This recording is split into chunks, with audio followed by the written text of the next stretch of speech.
It's crazy how synchronicities occur because I feel like somehow this conversation came up with different people all week.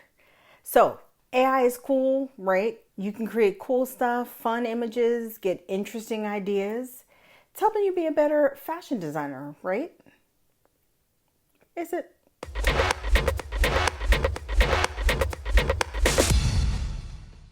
Welcome back to my channel. My name is Mikkel Drew Pelham. I talk about digital fashion design, software, and communication on this channel. So if that's something you're interested in, make sure you subscribe and hit the notification bell. I was planning to do a different video today, oddly enough, on an AI program, when a fellow fashion tech expert posted this on LinkedIn. And immediately I was like, girl, that part. Because the truth is, she's right. No one cares about AI or 3D. No company, no brand, no indie designer. What they care about is what it's going to do for them. How is that app going to affect my bottom line? Give me time back in my day.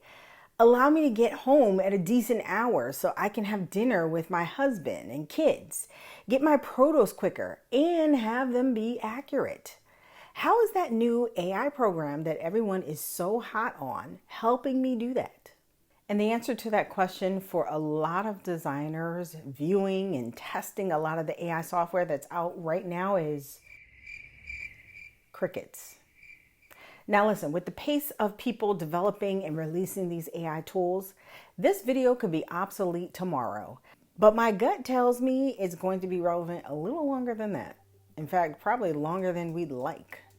I was commenting with someone who is a proponent of AI and has been promoting the tools for a while, and he voiced his frustration with designers not embracing the technology. To which I responded that it may not be about that. I mean, listen, there's a lot of us that truly enjoy technology and fashion, love trying new programs and testing tools.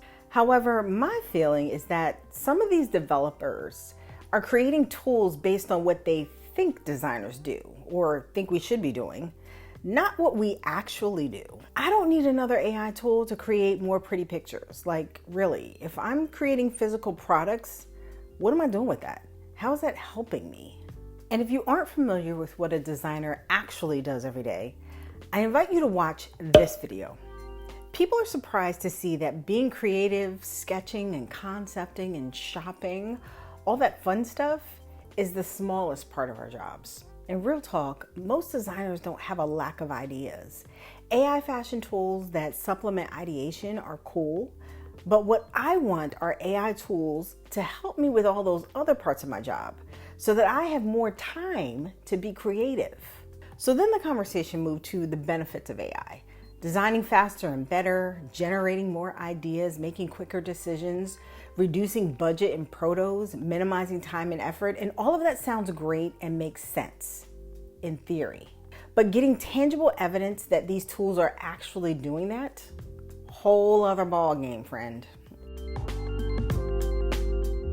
Thus far, and like I said, this could be a different story tomorrow, I haven't really seen many tools that make the design process faster and better. And full transparency, I've seen some, but literally I've tested like 2 that I feel like, yes, this would definitely accelerate the design development phase. Generating more ideas, absolutely. But as I mentioned previously, that's usually not a designer's problem.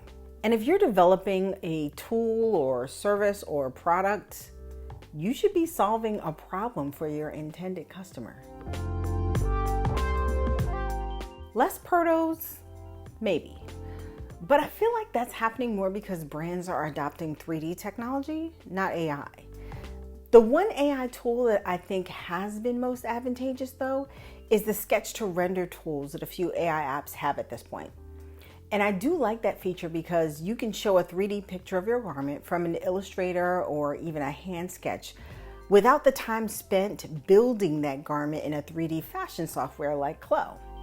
And for many of us, whether you're in corporate and you work with cross-functional partners, or you're an independent fashion brand and you're dealing directly with your customer, There are a lot of styles that you design but get dropped and never make it to market. To build every one of those styles and then it drops the next week, it's a lot of work. So to be able to generate something that shows what your intended design would look like three-dimensionally in seconds, now that is helpful. As far as reducing budgets, the problem right now is that the technology is so new, no one has tangible numbers proving that the amount of money you're going to spend on this has true ROI. There's a lot of theory about percentages of money it might save or what percentage of sales it might increase. And there are a lot of intangible benefits. That I'm right there with you. But I can't bring intangibles to the budget meeting with a request for $75,000 for one new software that could potentially increase our sales. I mean, I could, but that's a hard sell. And if you've watched a lot of my previous videos, I'm sure you've heard me say this before, but the fashion industry is slow to adapt new technology. Faster now than they were pre-COVID, but still rather slow in the grand scheme of things. We just got people recognizing that 3D is important and useful and game-changing, more sustainable, all the things. And now here y'all come with this AI mess. The bottom line is, there are plenty of us in fashion who are more than happy and excited and willing to add AI tools into our workflow, as long as they are adding value to what we do every day. I don't need another tool that's going to generate a pretty picture. There are plenty out there already doing that. And that's not to say that there shouldn't be any more. Competition is always healthy and necessary for business. But what I am saying is that if you're trying to sell me on using a new AI tool and you're telling me it's created to solve my problems as a designer, please don't come to me with another AI marketing tool, because that's not solving my problem. That's not even addressing my area. I'm a designer, not a fashion marketer or part of the e-com or visual merchandising team or any other team that has more customer-facing tasks. I'm a designer. I deal with creating products. So give me a tool that helps me streamline my tech pack process. Give me a tool that helps me design product more efficiently. Give me a tool that cuts down on the amount of product I design that gets dropped because it's too expensive or too trendy for the customer or too whatever. Those are the types of problems I have. They're not that sexy, but they're real problems that need real tools to help solve them. So if you can do that, I'm in, but you can keep your app that just creates cool pictures. Thanks for watching today's video. I feel like I was ranting a little, so thanks for staying until the end. Right now, 3D is one of the most helpful digital design software tools you can use that will really make a difference to your bottom line. So if you want to learn to use Clo3d, tap the link in the description to sign up for my online course. Be sure to like, comment, subscribe, and share this video if you find it helpful. Have a fantastic week, and I'll see you next time.